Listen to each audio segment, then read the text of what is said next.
Is that what that means? If I go to our YouTube, does that mean we're live on YouTube? I'm looking right now, and it still has like the waiting for. No, we're live. We're live. We're on YouTube. We are. Yeah, we're live. This is live on YouTube. We are now live on YouTube. Okay, cool. I almost forgot to mute my YouTube tab. Okay, there we go. The one viewer is me. We are live. Well, you don't know that. You got to keep it on, right? You got to keep on, because then it looks like there's more people watching. Like, we should get multiple devices. I'm logging in on all of my accounts. Does he log in? I mean, look, it's sometimes you got to do what you got to do to grow things. We are live. I don't think anyone's watching at this point, but they could be. They could be watching later, because now that I think about this will be like recorded, and the idea will be that it will be available to watch later. So I guess I don't have to talk as if no one's here. I guess it's time to tweet this out. It's been tweeted, and we're good. This is amazing. We are live here on YouTube. We have figured out the live thing. It turns out we lied last week when we said we needed 50 subscribers on YouTube. That is to go live on mobile. When I said we unintentionally scammed our fans, that's what I meant. Yeah. Yeah. So there's that. We got to 48. We were at 30. Our power got us 18 new subscribers. So we still can't go live on mobile. We still can't do that. If you would like to, maybe we could go live on Friday sometime from the game. We can't, though, because we would need two more subscribers. So if you haven't subscribed to us yet on YouTube, do that. And we're here. We are here live. We got a lot to talk about. We got Vatek. You went down there. You were down in Blacksburg. You entered. You entered Sandman. I did. You were there. I went to New York City and watched at a bar with Danny Breslauer. Had a great time. A lot of stuff to talk about from that. We got a lot going on this week. You had Rutgers basketball media day yesterday, right? You were there. I saw. Well, I know you were. Like, you said you were there. But then I saw someone had a picture, and I was like, you were in that picture, and you were next to Dom Savino. I also saw. So that must have been fun. Probably a lot of stuff that went on there that we could talk about. But we also have Rutgers Football Simulated season. A lot to get to today. A lot. Very action packed coming up. So how you feel? How was the trip down? How'd it go? It was good, I think. We left at about 7:15 on Friday morning. We got there at around 4. We stayed at a really big, I guess you could call it a cabin, off the beaten path. More off the beaten path than I thought, even though I had a feeling it was going to be off the beaten path. There was a very interesting hill that we had to drive up to get there. It was a really nice place, though. And I really like the the stars and all that stuff. Since it's the middle of Virginia, there's no light pollution. I thought that was really cool. Yeah, it was a good time. Left Saturday after the game, immediately after, so about 7:30, 7:45 we left. And yeah, we got home at around 3:45 in the morning, so that wasn't great. You texted me Sunday morning, because I didn't know what we were going to do, recording or putting stuff together and whatever. And then you're like, oh yeah, we actually decided to go home last night. And I'm like doing the math, and I'm thinking that game ended at like 7:30. So yeah, you guys just kind of did you do all the driving back? You said you like to drive. I did most of it. One of my friends, Chase, he did the last like hour and a half, because it was like 2 a.m. and I was on the verge of falling asleep. So I took a back seat. What do you think of the game, though? I mean, it was fun. It was fun to win at the end. The fourth quarter did not particularly go great, except for one play. But that's great. That's Schiano ball, right? It's always 23-15 in the fourth quarter. It's almost like you're a Seahawks fan, right? I feel like Schiano's got some of that thing where like when it's always a weird game. It's always a weird score.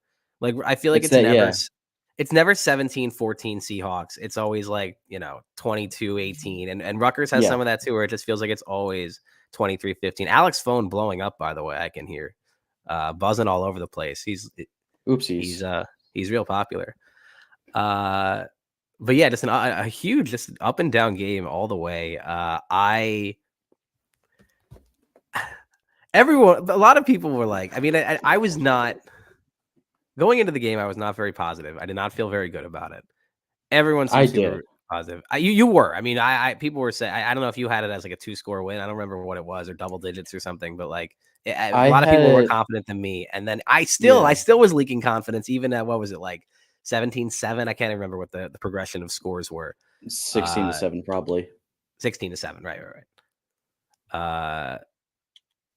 But yeah, what do you think of the flow of the game? At least how the first. I know we're kind of far out from like the analysis of Virginia Tech's a little old at this point, but like what did you feel like? How did you feel going through that game?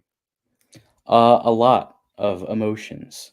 So for the in the press box, it was just for Rutgers at least. It was myself, Pat Lanny, and Brian Fonseca from Edgy Advanced Media, and then Who obviously is the joining us, by WRC the way? broadcast. Who will Yes, be joining us at 2:30? We might be graced with Mike Vorkunov of The Athletic might be joining us at some point as well. very But yeah, special anyway, guest go on, coming up. go on.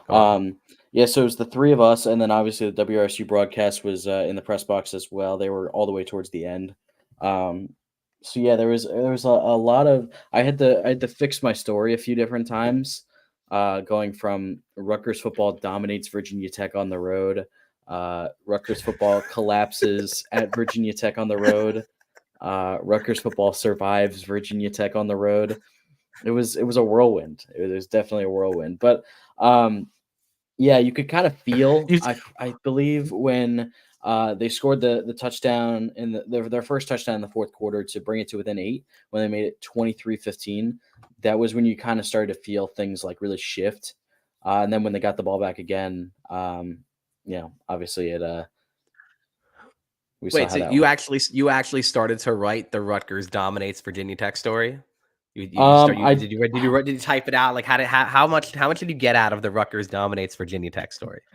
I didn't type the Rutgers dominates Virginia Tech on the road, but I was kind of progressing. I was writing what was going on in the first half and all that, saying, they were opportunistic out the gate and it just continued. And then obviously I didn't get to do that because they could not capitalize on certain opportunities. Yeah, it was a lot, but I'm glad that I did it. And it was a good win, a little bit more stressful than people may have realized. I mean, looking at the Virginia Tech side, I watched the Tech Sideline podcast, one of the top Virginia Tech sites, a couple last night from the Rutgers game, and they said the most frustrating part is like it's not like you got beat by Rutgers' best performance, where it's like it is what it is. They played their best and just weren't good enough, but Rutgers, they didn't play their best. They missed 2 field goals. They fumbled at the goal line. They had many opportunities come up short, especially in the second half on offense, and they were still able to pull it out. So, if you want to think of it in a positive light, if you want to think of that in a positive light, they were tested situationally for the first time, and I mean they passed the test. I mean, Ian Strong with the 63-yard screen that he took almost into the end zone. I mean, that was about as quick. I was asking, I tweeted out, can this Rutgers offense make one last big stand and try to take this lead? And then right as I hit send, Ian Strong gets the screen on the hash and then just takes it all the way into the red zone. So question answered right there. So I'm trying to think, was there another like the entire fourth quarter? Obviously the defensive like stand at the end, but I feel like everything went wrong in the fourth quarter until that play. And then even after that next sequence I thought was a little like, we're going for the field goal here. Like I would have preferred maybe to punch into the end zone. Obviously it ended up working out. Anyway, but I feel like every other part of the fourth quarter was just miserable other than that one play. And it's just crazy how football works, right? Where you get that, you pop that one play and that's it. That turns the entire game, the entire uh, direction of that fourth quarter, where Virginia Tech easily goes down the field twice. They get both 2-point conversions, and you literally make only one play. Obviously, Patel makes the kick, but you make literally one play in the fourth quarter, and you're able to win. And I think that's Greg Schiano football right there. And I think they're 3-0. They're actually here. Washington coming in, and they went on the road and they won the big game, and they did it, and they won it as a slight underdog. And that's something that in Greg Schiano's tenure here, or both of his tenures, that they struggled to do. They struggled a lot in these kind of toss up games, and they went down and they won it. And it's like, all right, well, now do it again. All right, let's go. Let's go. Friday night, must win game this week. Every football game is a must win, right? Every football game is Right. a must can't lose game, right? So there's that. Did you see? Oh, we have to get to this. Did you see Did you see the video of Danny dancing at the bar? Did you see the scene at the bar in New York? Did you get a look at this? Because now with I our did. new technology here, we can actually just share this on here, and then I can just go like this, right? Let's see if this works. Maybe zoom in a little bit. Nope, that's not where I want to zoom in. I want to zoom in here. All right, now we're gonna get a look. The bar here. Danny going wild at the bar. The scene there after Rutgers wins that game. Just a fun night there. The only thing was about the bar was that this guy's tugging a beer. That guy's happy. Look at that guy. See that guy in the background that's tugging that beer. But the thing about this bar, that's an audio sheet. I didn't know if we could get the sound working. I didn't really feel like figuring out. We're on StreamYard, as you can see from the big logo in the top right. We're trying this out for the first time. We literally decided like, I don't know, 90 minutes ago that we were going to do it this way. We got Danny Cam requested. Danny Cam is requested. But yeah, so it's a USC and Rutgers bar. So the USC Michigan one was on at the exact same time. They had precedent. They had like the entire downstairs area. There were a lot more USC fans there than Rutgers. We're in this upstairs area. We're all kind of crowded around these two little TVs behind the bar. That's such a great. Look at that. But a nice situation up there. Great alumni event. Oh, there's another video. We've got Danny, number one Rutgers football fan, Danny Breslauer, leading the chants at the bar. Of course, Danny starts every one of his tweets about football with, I never tweet about football. I loathe football, but here it is. Danny's not every bit as insane about Rutgers basketball as he is about Rutgers football. But he's close, and he was leading the chants at the bar, going crazy. People there having a lot of fun.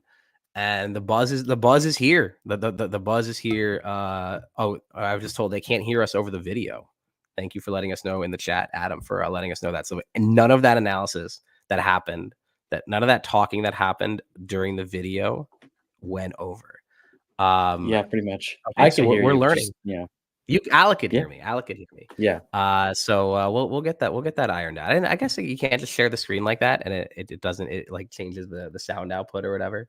Well, I think it was just because the video was louder than you. Oh, the video. Oh, the sound. No, the sound of the video shouldn't have been going out because it should have been muted. Oh, no. Well, the first one it wasn't muted. Oh, I see. Okay, so okay, I see. So I didn't realize I'm getting text updates here. I'm getting a production notes from 7-time Emmy Award winner Adam Helfgott. The audio of Danny's video. Is it 7-time Emmy? I don't know how many Emmys it is. It's a lot of Emmys. But it is the video wasn't muted. Yeah. The second one was that. The second one was. The first one was not. You just couldn't hear it. Okay, I understand. It's production. We're figuring it out here. We got the StreamYard duck. It's 8-time Emmy Award winner Adam Helfgott. He just corrected me. He's got 8 Emmys. But yeah, Danny's too loud. So the sound did go out. I will figure it out later. Anyway, so that was a lot of fun seeing rabid Rutgers football fan Danny out there. It was pretty interesting though. You guys got bumped. You guys got bumped because of the USC game. Well, it wasn't really, but it was like it's a USC bar. They share it with Rutgers. They do have a lot more fans. If you don't want to be bumped, whatever. But I did hear from Zach, the guy who runs the NYC alumni thing for the Rutgers, not USC, for the Rutgers Nebraska game. They have the downstairs area. So what time is that game? Is that a noon? Well, it's 4. It's 4 o'clock, right? So he said that if you want to go, it's Pennsylvania 6. It's right by Penn Station, which is really the selling point for me because I just took the train right in, and you walk like a block over to it, so it was really easy to get to from New Jersey. And the food was pretty good, the drinks were good, and it was a good time. Good showing for Rutgers fans. I think we need to outnumber the USC fans. I understand they have a many decades head start as far as football tradition is concerned, but they're all the way on the West Coast. We're here. It's time to get out there, right? Or go out to Nebraska. I know these watch parties, I know they tend to discourage people from going to the game, but you got to go to the game. Or sorry, you got to go to the watch party. Okay. So we talked about Vatek. We need to get to the Rutgers Football Simulated season. We'll get to that. What about this? I want to talk a little bit about this UNLV quarterback. transferring, because it's pretty crazy. I'm surprised we haven't seen this before, where a guy just got like ups and leaves in the middle of the season, like quite like this, where he's this Matthew Sluka's kind of this, I don't want to say star, but he's like he's a late night college football sicko star, I feel like. He was at Holy Cross last year. And now he was coached by Bob Chesney, who just put up 70 points on North Carolina at James Madison. And yeah, he was really. I'm surprised. I was surprised he went to UNLV, because I thought he would have had some more Power 4 suitors. But yeah, he's there now. I mean, we've technically seen this before with Rutgers. It wasn't NIL related, but we have seen this before. After Chris Ash got fired in 2019, when Raheem Blackshear and Art Sikowski decided they would preserve their red shirts and go elsewhere. So we have seen this before, just not for NIL reasons, like it is now. And this outward dispute, right? Where UNLV is saying that, or the rumors that are coming out, or the rumors that you would assume would come out, is that he went there and asked for more money. On the other side, that Sluka is saying that he was promised money that he wasn't given, that, apparently didn't sign a contract or something. It seems like, I don't know what it seems like happened. I have no idea what happened here. All I know is that this stuff is just so unavoidable in the structure of college sports and like how they work now, because none of this is real. What we find out every day about college sports, NCAA, the conferences, everything, none of it's real. The Pac-12, the Pac-2, right, and the Mountain West, they have like that scheduling agreement that they came to last year. It's like, oh man, they're going to get together, going to have a good time. And now, a year later, the Pac-12 is now suing the Mountain West because they're trying to like poach their teams, and there's some buyout that they're now saying is illegal. And it's just, none of this is real. None of the rules in college sports are real. You go to court, you can sue, and now there are no rules. And it's unfortunate that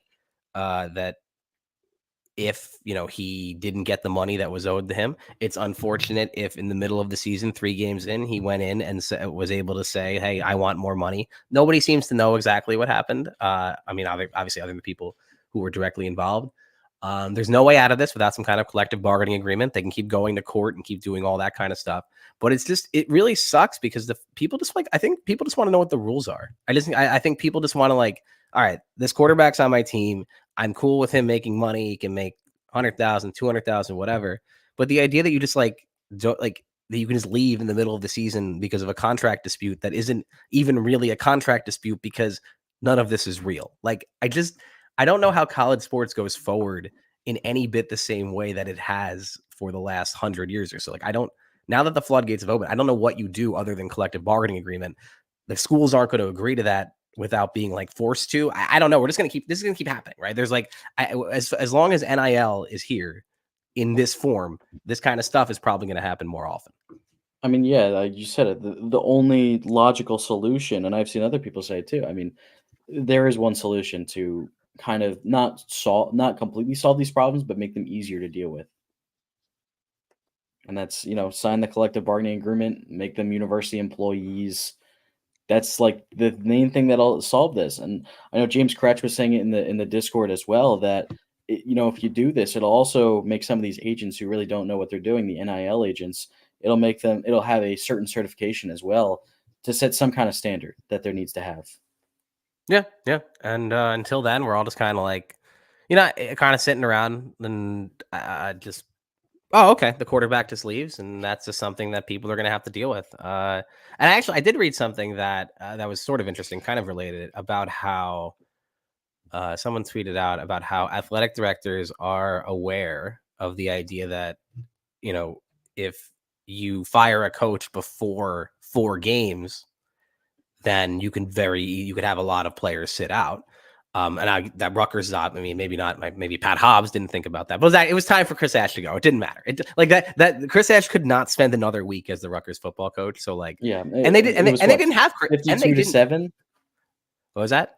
It was 52-7 the game that he got fired after. Yeah, it was nothing. I don't think they scored. I think they lost. It was 50-0, I think, at Michigan. I don't know. There were so many of those. They lost 52-7 to Michigan at one point, I'm sure. Yeah, they might have lost multiple times to Michigan 52-7. I'm not really sure. Well, it was 52-0, so we're both right. Okay, so there wasn't nothing, and it wasn't. I feel like they lost a game to Michigan also 50-0 one year. I feel like there's a 50-0 in there somewhere. Where was I going with this? I don't really remember. It was about firing Chris Ash. Oh, and the idea that like sometimes like it wouldn't be surprising. Fire a coach, yeah.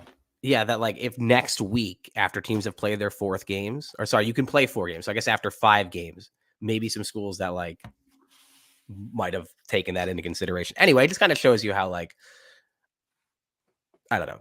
There need to be. I guess there don't need to be any kind of central rules. You were talking about James Cratch. I'm going to steal a line that he's used before about how nobody really runs college football. College football kind of runs itself. And so like when nobody's really in charge, nobody's interests are really aligned. This isn't like the NFL owners or the NBA owners and they're going to get together and like all be able to agree on something.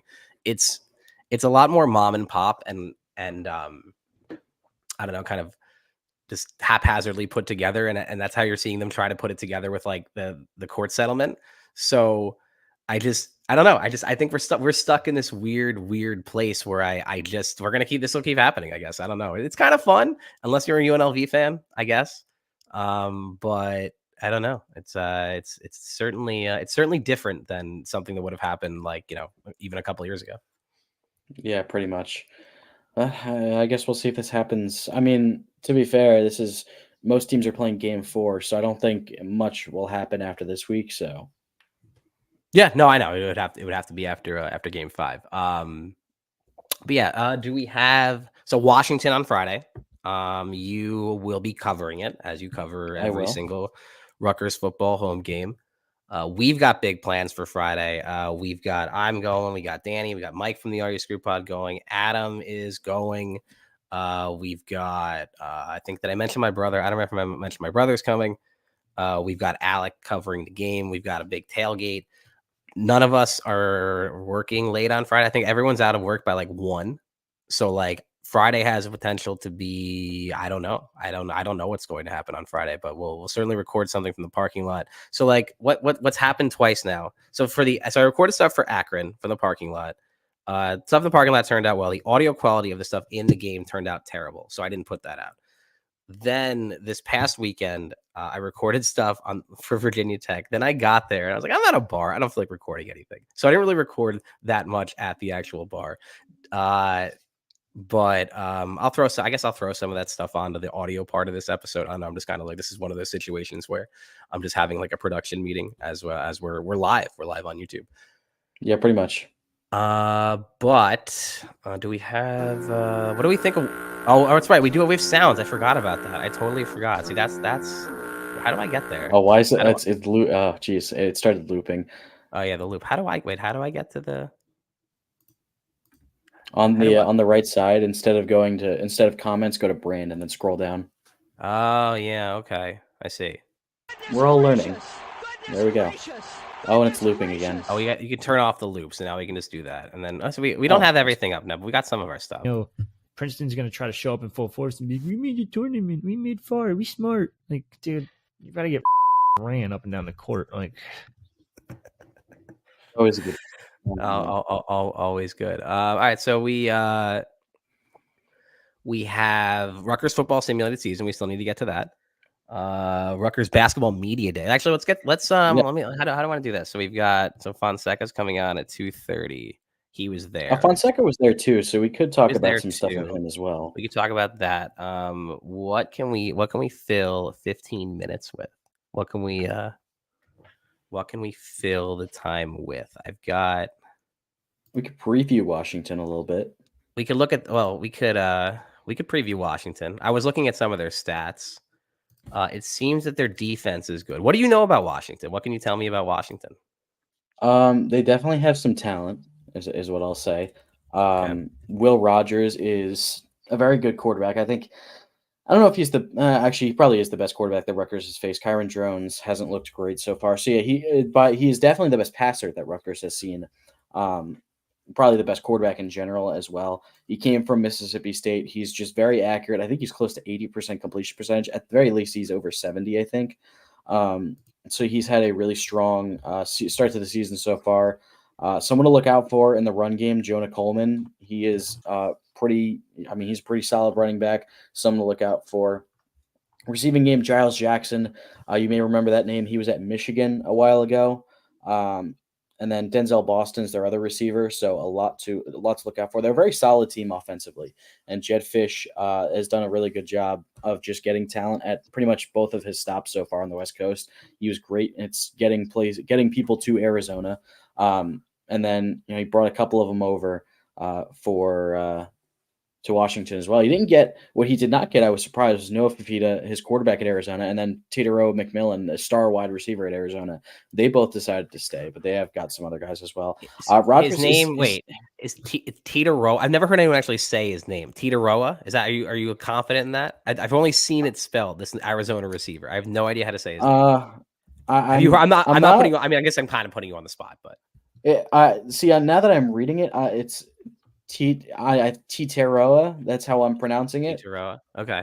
I've just never thought. I've seen it, and I never considered how it was actually said before. So I wouldn't have any. That's your guess. Your interpretation of it. Well, you're more practiced in this, at least more currently, than I am as a broadcaster for Central Jersey Sports Radio. Though I forget if I'm reprising my role as the fifth alternate for Central Jersey Sports Radio. I'll be on some broadcast in a couple of weeks. I think I forget exactly when it is, but I think you're getting back in the booth. I think it's the weekend, day the USC game. Right, yeah, it is that day. That's right. It's before the USC game. So I'll be back on live radio. Well, not real, like internet radio. It's Central Jersey, like Sports Radio 1766. It's not actually radio, but I'll be there. I don't know where yet. I think it's the night of the USC game. That's right. So anyway, you were going somewhere with that. You were talking about the Arizona receiver whose name I forget how to say already, and then you were going somewhere with that. It sounded good. And it sounded good. So keep going. If you remember where you were. So he didn't bring any of those guys, but I mean, looking at looking at some of the other facets of their offense, I know Mike Broadbent did a really nice deep dive on their offense. Mike in Pennsylvania, our day one listener. I was gonna say Mike in Pennsylvania. Yeah. Our day one listener. He's just a very accurate passer, and he just doesn't really put the ball in harm's way, as he put it. Again, Giles Jackson and Denzel Boston are two guys to look out for in the passing game. He really does a lot, short. He gets a lot of screens and a lot of short routes, things like that. He's a small guy too. I don't think he was a huge contributor at Michigan. He was like a depth guy. But it's a very solid offense. And then on defense, apparently, as Greg Schiano was saying in his presser on Monday, they do a lot of things that they have not seen yet. So it's going to be really interesting to look out for. Another guy to look out for is Zach Durfee, defensive end. He can be I think he leads the team in sacks. He's got 3.5 so far, or 2.5, 3.5 tackles for loss. So it's a pretty solidly built team. And I think the betting line kind of represents that at, what is it now? 3.5, 2.5. It's basically a pick 'em right now.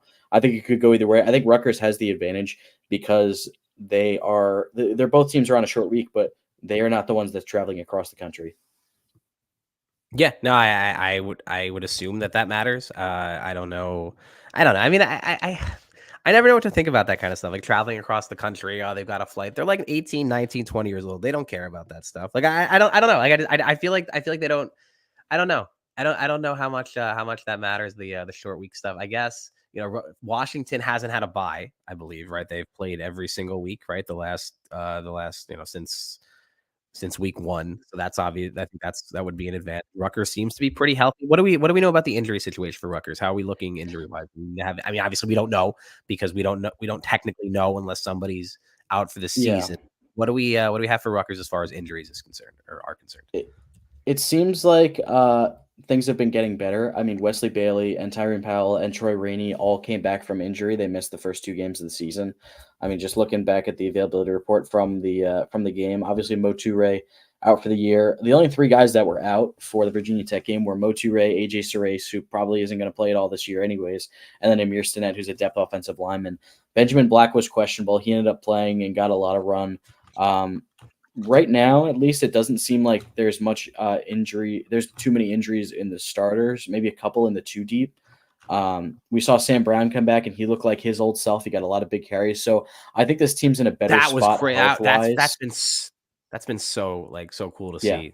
So cool to see Yeah, Sam Brown they're- like just good. they're- I thought he was done. I looked at him, I was like, that guy's done. Liz Frank injury, foot gone, devastating. Football's cruel, whatever. Like, thank you, Sam, for your year of contribution. You had some big games. Like, that's what I was thinking.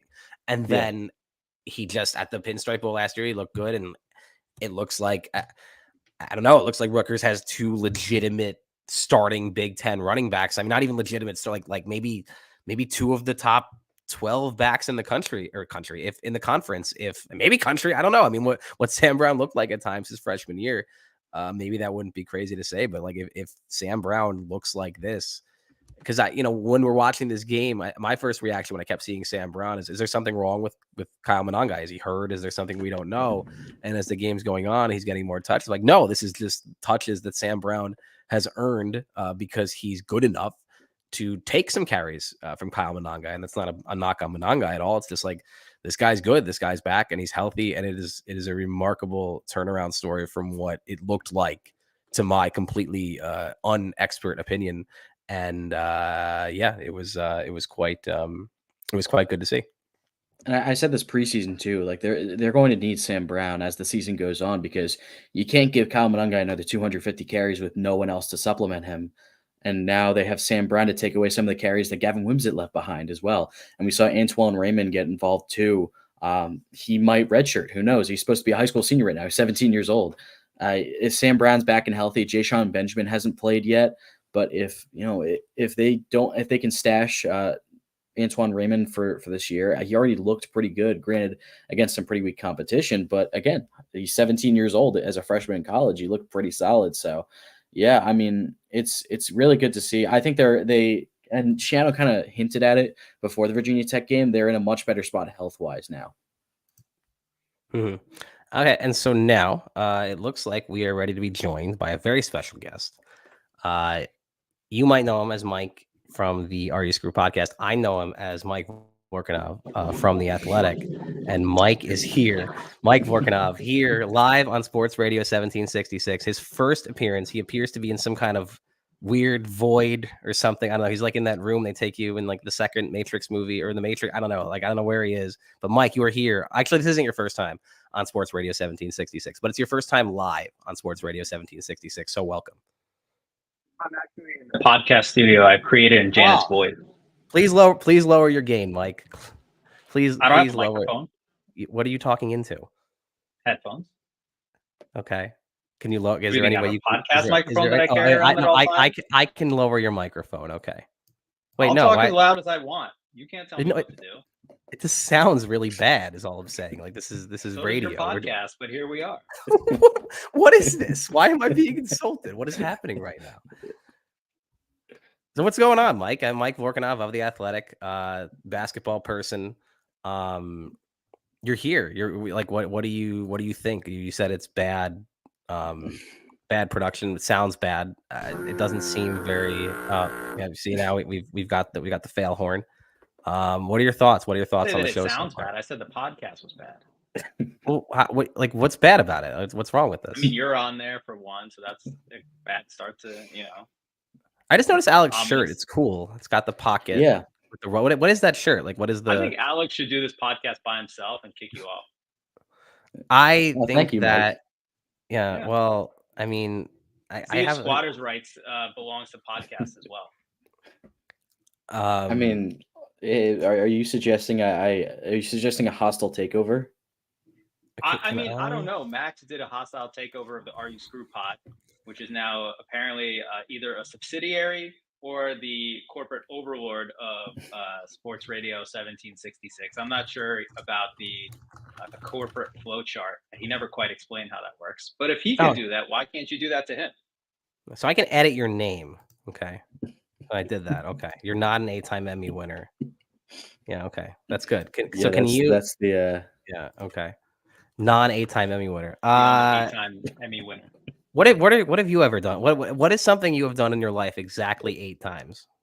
Like, that's a hard question, right? Is there something you can think of in your life that you've done exactly 8 times? It's hard, right? I don't know.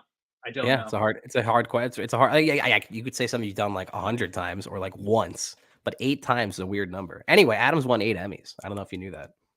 Adam is the most accomplished person I know. He's got 8 Emmys. He's got 2 beautiful suspensions. He's got a wife. He's living the dream. He owns a home. Home ownership. He's the most accomplished person you know. That's okay. Yeah. Okay, that's cool. He's divorced himself from the from the emotional disruption of fandom only until the moment when he wants to be a big fan and have that kick in. Like, yeah, I was gonna say, like, what are you talking about? He's emotionally regulated. He's Is he? figured it out. Is Yeah. I don't know if Adam is emotionally regulated. He'll text us and let us know if he's emotionally regulated. But let's why don't we Love is Blind UK. Oh yeah, Love is Blind. Going on in the world. What was the did we have a Love is Blind? No, we had a what was the segment we had? We had I think we mentioned it like in passing. The Crown segment. What was it? There was a segment that you had on the pod. Keep calm and query on. Keep calm and query on, and it was about the Crown, right? Right. No, it was just about British things. It was just about all British things. I thought it was only about the show. No. Okay, so why don't you? Because I would love to bring that back. I've been watching Love is Blind UK, and I don't understand what they're saying half the time because I don't speak British. It gets to be confusing. If we can get you, the 4 of you, your wife, Adam and his wife, together, you guys can do Keep Calm and Query On. You guys can do like a 4, like a Brady Bunch kind of 4. I guess that's 9, but like a 4-person box, and you guys can talk Keep Calm and Query On. But why don't you show Mike that you're actually like a professional, right? And why don't you lend some of your professional credibility to us and talk about Ace Bailey and Dylan Harper? Like Mike is supposedly a big deal. And I would like to hear your thoughts. I don't know. Like, show the people. I don't know. Tell the people something. I don't know. Give us something. They're both very good. Well, you're not Mike. I wasn't talking to you. Oh, I thought you were asking me to shed some credibility from yesterday. No, Mike is the credible one. Mike. I'm the credible one. Yes, you're okay. They're both very good. It's I think there'll be 2 awesome top 5 NBA draft prospects. I'm sure you'll have a lot of NBA scouts and executives coming to Rutgers this year. You guys should really do like a podcast based around food and drink recommendations for New Brunswick and Piscataway for any incoming NBA scouts and execs. I've had to do that already, and maybe there's a interesting point too. Oh, people have asked you. People who are going to be in New Brunswick have asked you for stuff. Yeah, or interesting games or practice, I guess. Well, where'd you tell them to go? I mean, I always go Stuff Your Face. I think that's the best one. Okay. Like if I'm saying you can go to one place, you go get a bowlie, you get a beer, you get some wings. That's the one place. If you can only go to one place, that's where you're going. Yeah, or that's where telling someone to go. Yeah. I know you hate Tacoria. I don't know where else you tell people to go. I don't hate Tacoria. I just honestly wait, right? Isn't it Taqueria? I just thought it's Tacoria. Taqueria probably. That's probably Taqueria. But wouldn't Taqueria be spelled differently? Wouldn't it be with the Q and stuff? Or maybe that's the idea. That's the idea. Yeah. Maybe. I like Taqueria better than. I mean, Tacoria sounds fancier. I thought it was like I thought it was like Tacoria, but Taqueria is probably right. I mean, Old Man Rafferty's is obviously very good, but that's too fancy. There's a bunch of restaurants on George Street that only Danny can afford, so I'm not going to tell him there. I'm trying to think. What else? I don't know what else there is to recommend. I think Stuff Your Face. Like if you're bringing your friends to New Brunswick, isn't that the place you try to go to? Where are you right now? I know that your background is like blurred, but what is or like whatever? It's not like blurred. Are you just? It's not. This is a backyard. This is a room. Can you put something that's in your home? Like, no, I can't divulge where I am. Okay, I got you. So you're not. You're in front of a white wall somewhere. Okay. Mm-hmm. I was gonna say it looks like a whiteboard. Yeah, it just. I don't know. It does. It's shiny. You should draw something. Do you have a marker? Like diagram like a play. Can you diagram like that Ian Strong screen pass or whatever? Like that. Like the The play that they won the game on. Do you know anything about football? No. No? Okay. Do you know anything about Absolutely fantasy football? Because I believe you were writing fantasy football stuff. Yeah, I do know about fantasy football. We can talk about best ball if you'd like. Have you ever won a fantasy football championship? Yes. I won last year. I won a league you Oh, and you I did? were in. Yeah. Oh, you did? Yeah, You won and I my were in family. that You won league. my family. You won my family league last did. year. Oh, I did not did. remember that. Oh, congratulations! Good job. Yeah. You are not going to win it I this was year. dominant. Yeah. Were you Yeah. down? Oh, I that's mean, right. again, Yeah, you had a good team. That's right. That's right. Okay, I remember now. Yeah. Well, I think congratulations. this is just more reason why you should let Alec host the podcast and you get out. What's the Alec had that podcast. He had, what was the name of your podcast? You had a podcast. For Rutgers football. No, you had a Rutgers sports podcast that was just like, it was last year. You only did like 3 or 4 episodes, but you had one. So you have your podcast. You have like 8 podcasts. You have a podcast with Bash, and sometimes you go on with the Rivals guys, and then you have this podcast. But you also have another podcast that I forget the name of. Yeah, that was the Rutgers football one. I called it the What's Choppin' podcast. Unfortunately, I kind of abandoned that one. As much as I didn't want to, I just completely ran out of time. You haven't abandoned it. It has been absorbed into Sports Radio 1766. Has it? So I was not aware of this. Sure, yeah. Now why not? I mean, the What's Choppin' on Sports Radio 1766. Eventually, all of the Rutgers media will be absorbed into Sports Radio 1766. Like eventually, everything will be under this umbrella and this like kind of like is that vertical integration? I think it's vertical integration, right? Where you just kind of, I think that's horizontal.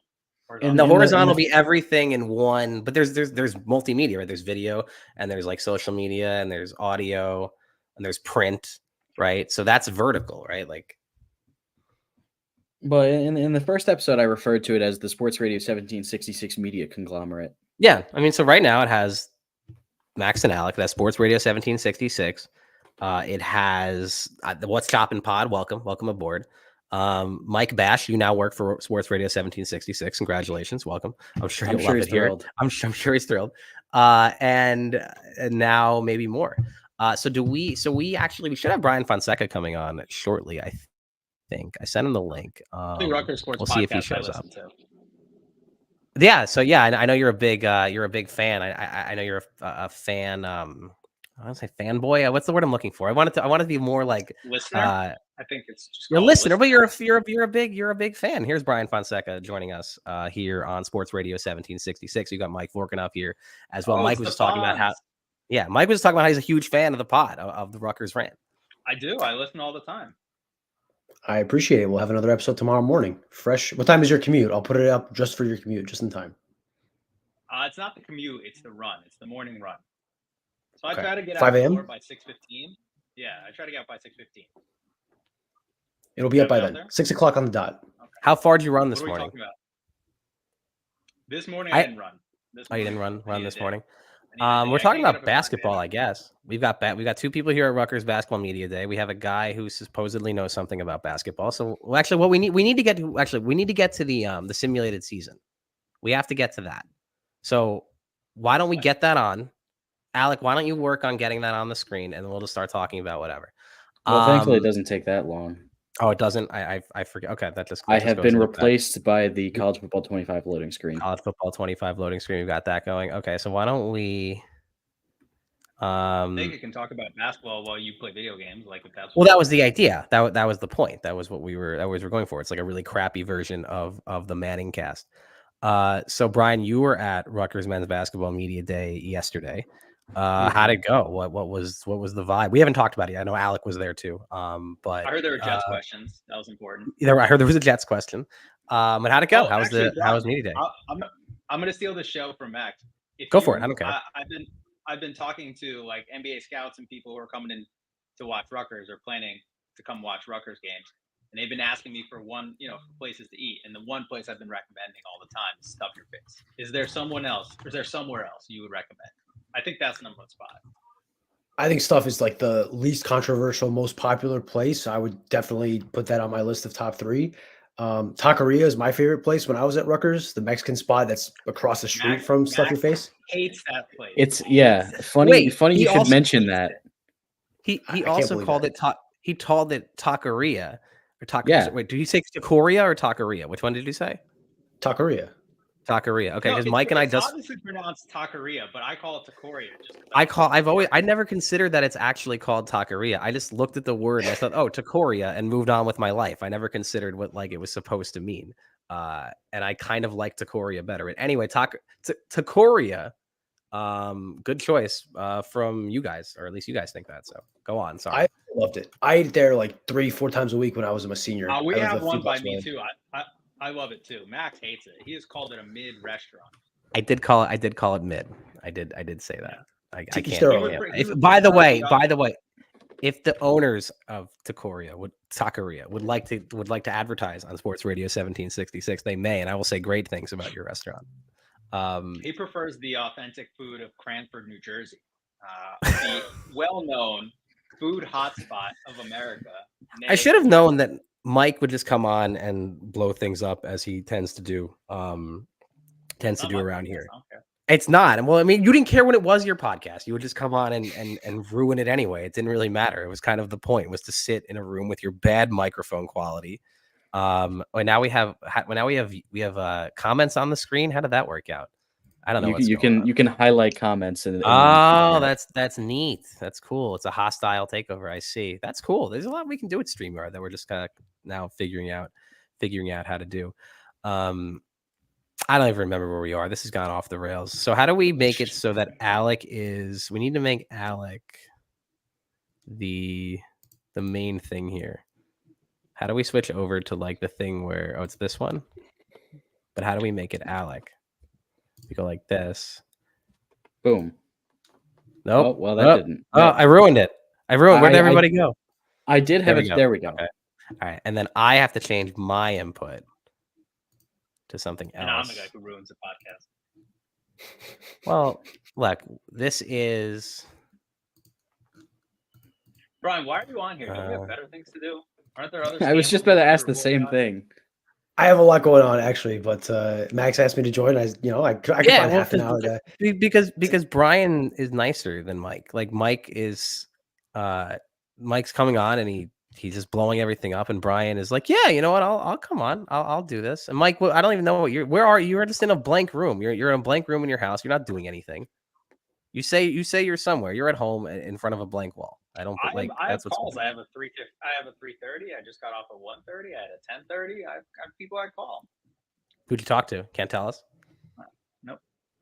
No. Okay. Sources. No. Sources. That's what you got, talking to sources all day. This is the thing, and I'm surprised to find this out, and I think a lot of people are surprised to find this out about reporters, that you guys actually work, like you guys actually have things to do. Because I feel like people talk to you guys like you don't actually do anything. Just show up for the games. You know, that's kind of the whole. Show up for the games. Show up for my press conference with Greg Schiano once a week, and then I just kind of sit around the house and scratch my nuts the rest of the week. That's kind of how it goes. Yeah, I think all Brian does really is just watch old Ronaldo tapes. Just going back to the fighting for the old days. Yeah, Brian. Before he was do you have any domestic terrorist in Portugal. Ronaldo thoughts? Yeah. Ronaldo's my favorite player of all time. I think he's the greatest player of all time. I think he's holding the country hostage. I know you love that phrase. He's what? Not even the best Ronaldo of all time. Listen, if Brazilian Ronaldo didn't shred his knees 7 times in his career, I'd probably agree with you. But the guy can't stay healthy. There's Ronaldo. There's Ronaldinho. Then there's Cristiano Ronaldo. Cristiano Ronaldo holding is the country hostage. Cristiano's the only one that his body didn't spontaneously combust, and he wasn't addicted to alcohol and women. Like he did all the other stuff, and he's a lethal goal scoring machine. And he won the European Championship in Portugal. That's like impossible. Cristiano Ronaldo. Look, I love Cristiano Ronaldo. My favorite Cristiano Ronaldo era is the Manchester United Cristiano, but I also like the first 4 years of Real Madrid where he was just an absolute robot. But look, I hate watching Ronaldo. Yeah. He was the best player of all time. The best player. Second best player in La Liga during his prime. I disagree. I disagree out of my patriotism. I do agree Messi's the best player of all time. But out of patriotism, I have to defend Ronaldo at all costs. So that's fine. I respect it. I mean, if nothing else, we've seen that blind patriotism can only lead to good things. I agree. And I think we can also agree that Ronaldo is better than Pelé. Fuchs will like every time he sees me, he mentions that I say that one time. Will not let it go. He's convinced that Pele is better than Cristiano Ronaldo, which is I nice. really enjoyed. Wait. Anthony Fusilli. Wait. Hold on. Fusilli. Wait. Anthony Fusilli comes up to you and he's mad at you that he said that Ronaldo is better than Pele. Was it? I said that maybe a year ago. Like I said it as a fact because I think it is a fact, and he just will not let it go. He's convinced that Pele is better than Cristiano Ronaldo. Next time you see him, Max, you should ask him about it. He'll go on a diatribe. Fooch does like to go on his diatribes. He does. I enjoyed Boomer Zoomer when you guys did that. That was one of my favorite segments of you guys. I want you to like have a soccer segment with Politi every week, where I don't know, you just name a soccer player, see if he's heard of them. Just like random soccer things and be like, get his thoughts on it. I want to hear more about Cristiano Ronaldo, the terrorist, is what I want to hear more about on the Rutgers rant. He has too much power because of his outsized influence. He's like the fourth biggest economic engine in the country. Like, what are the three others? Exporting olive oil, importing codfish. Importing codfish? Yes, we probably buy more codfish from Norway than any other country in the world. Every other country in the world combined. Love codfish. Did not know that. I'm not a big fan of codfish. That makes me a bad Portuguese. I don't really like codfish. How much overlap is there between Spanish food and Portuguese food? Almost none. We don't have tapas. We don't have paella. We don't have. It's very different, actually. Okay. The codfish comes from the codfish comes from Norway. Is it? Yes, we don't have codfish like in the region. We have to buy it from Norway. Yeah. Huh? I didn't know that. I had no idea. Are we supposed to be commenting on this game that's happening in front of us? Yeah. So the game has started. There's a game here. Alec is still here. Alec, you're still here, right? I am in fact still here. Alec is still here. Disembodied voice. I like that you put it up on the screen. Yeah, if you're on YouTube, you can see that Alec is still here. There's a picture. Well, Alec's like Bitmoji or Cartoon thing or whatever. Yeah, my roommate actually drew that my sophomore year at Rutgers, so like 3 years ago. Very, very cool. I've been using it ever since. Yeah, it's nice. Look at that. It's a nice drawing. Does this person want to do any like artwork for Sports Radio 1766? Is this person like an artist? We can find out. We can add not really, but we can add another leg to the Sports Radio 1766 media conglomerate. Alec Manis kind of getting under pressure there in the pocket and not getting rid of it. We probably should mention the actual game. I bumped it up to 6 quarters. Okay. Because, 2nd and 10, Rutgers midfield for those of you on audio. Yeah. It's a bit unbearable with 4-minute quarters. Yeah, no. So you put on 7 or 6? I didn't see. I put on 6. Yeah, right. So we're not. This week we're not calling the. This week we're not calling the plays. This week we're letting the fake Greg Schiano take back over. You guys, have you seen this guy? Have you seen the fake Greg Schiano? What he looks like in this game? Because it looks ridiculous. Here it is. Not. Here, you know what? I'm gonna see if I can pause. I cannot pause. All right, never mind. All right, pausing? Third down run. What would pausing? See if I can get like an instant replay. Just zoom in on his face. So media day yesterday, Rutgers basketball. Who's kind of the most like boisterous personality on the team? Like who's the best quote you would say, or was the best quote yesterday at media day? Interesting question. Dylan is a great talker, like a really good talker. I think he'll do. He is a great job. If he's a regular post game guy, he's a lot like his brother. Like knows what to say, doesn't shy away from questions. He was probably my favorite interview. PJ Hayes is a pretty good like talker. Like he'll say a lot. He'll be very willing to talk. So that I was pleasantly surprised. Zach Martini is the consummate Ivy League professional, which is a shock to no one. Those guys stood out to me. What about you, Alec? Yeah, I mean, a lot of the same thing. Richie and I were both there for Rivals, so we kind of divided the labor. I let him take care of Ace and Dylan because they were, obviously the two most popular guys. I actually put out a story featuring PJ Hayes this morning. If you want to, if all of our viewers want to check that out, I really liked his story as well. He said, he didn't take basketball as seriously as he probably needed to coming out of high school. He started at D2 and then he just worked his way up. I mean, Black Hill State is a really good D2 program. They made back-to-back Final Fours when he was there. They actually, in his sophomore year, they actually beat a previously undefeated Nova Southeastern, who is a D2 juggernaut. And then he moved on to San Diego, and now he's at Rutgers. It's funny. One of the lines that stuck out to me, he said, "I don't know if I would have offered me in high school." So I thought that was pretty funny. But yeah, I really like talking to him. Got a couple good quotes of Lathan Somerville as well, and Jermichael Davis. Just some of the other guys. I mean, obviously the two of Ace and Dylan were the most popular. I would say, with everyone there. But I thought it was a pretty good day. Never saw a scrum like that at a Rutgers basketball availability. Guys crowding around. And Alec is gone? Oh, there he is. Oh, no. Is he gone? You're going to have a lot of media come Yeah, how through crowded this, was it? Brian. I mean, Brian, you've been to There's enough of gonna be these. a lot Like, of people I'm coming to guessing. see Dylan and Nate. Yes. Well, Mike, yes. I'm guessing you. Well, Mike, I'm guessing you, from when you covered Rutgers basketball, like 10 years ago, you were there for some pretty barren times when maybe it was like you and two other reporters. I'm guessing it was more crowded yesterday than it has been at previous media days.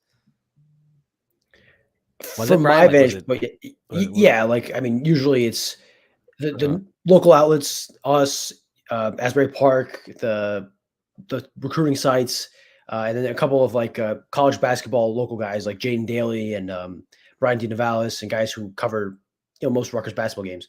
Yesterday there was a couple national guys. There was national recruiting guys. There was Fox News was there, as I'm sure everyone's heard about, and just I would say they asked Ace and Dylan about Caitlin Clark. Why? And I'm assuming Caitlin Clark is a lightning rod of page views. So that's my only guess. There was an article that came out on Fox News' website this morning about the rise of Caitlin Clark and Angel Reese and how it's the viewership of women's basketball has increased. So I'm sure that's gotten a lot of attention so far. How many times can you write that same story? As many times as it gets you tens of thousands of page views. I guess every drop out, man. You got what did they think of Caitlin Clark? Did they have anything to say about Caitlin Clark? What did they think about Caitlin Clark? I was too far to hear. That's not what I nothing revolutionary, I would imagine. Oh, you're too far away. Is Caitlin Clark the best? So we're here in this game. Player of the last 2 decades. Best women's basketball player in the Big Ten. Yes, I would agree. No, basketball player. Who would even? Don't put me in that spot. Who would even be? No, I'm saying who's been the better basketball? What was that? Has there been a really from the good Big Ten men's basketball player in the Big Ten in the last 2 decades? Rutgers, by the way, into Washington territory. Garza? Come on. Near the end of the first quarter here. Washington driving. You're saying as far as like overall player, like as far as how they're going to do in the league, or are we talking about accomplished college player? Like what are we talking about here? Accomplished in college, yeah. Who's the best? I mean, than Caitlin Clark. I mean, the first person that comes to mind in the last 20 years is Draymond Green. Like who has had a better career than that in the Big Ten in the last 20 years? Good, but he wasn't like player of the year good. He's one of like 5. Zach Edey. He's one of. Yeah, she's better than Zach Edey. Zach Edey's a 2-time national player of the year. Yeah, well, so is she. And then she lost in 2 title games, and he lost in 1. By the way, end of the first quarter here, Rutgers and Washington knotted up at nothing. Rutgers dominating, by the way, 110 yards to 20 yards, but no points on the scoreboard yet to show for it. About me. Oh wow, Rutgers all the way down at the 10-yard line. I didn't even notice that. Yeah, wow. Nazim Brantley just took it into the red zone. Is bad. I think Nazim Brantley overrated. Who's overrated? Purdue? Are we doing our Purdue thing? Are we doing our Matt Painter thing? Yeah. All right. If you guys are gonna play video games, I'm gonna go. I'll see you guys. Yeah, we're just we're all just. Yeah, we're having a good time. Thank you for showing up. Well, we're not. We're doing both. We're talking about Caitlin Clark. We're talking about the game here. We're doing everything here. But yeah, thanks for coming on, Mike. Thanks for lending us your credibility. We're actually not ending up lending us your credibility. But thank you for coming on. I'm happy to have a real basketball conversation. If Brian wants to join in, I think there's a lot of interesting things about this Rutgers basketball season. Well, That's closer first to week the stuff. we can do that closer to the season. We'll have like a real substantive basketball conversation. But thank you, Mike. Really, thank you for coming on. I appreciate it. I appreciate your I'm kind not paying words you. saying that. Yeah, I appreciate the kind words saying the podcast is bad because of Max and I should take it over. Yeah, absolutely. Yeah. And I'm not paying you. You said I owed you a $69 fee. I'm not going to be paying that. But thank you for joining That's my us. appearance fee. And that's well, I okay. assume. I mean, I'll call your I agent. assume You have an agent, right? No. No I agent assume yet. that podcasts work like wands, which is that if Alec kicks you off the podcast, he then becomes the rightful owner of the podcast. That's how it goes, right?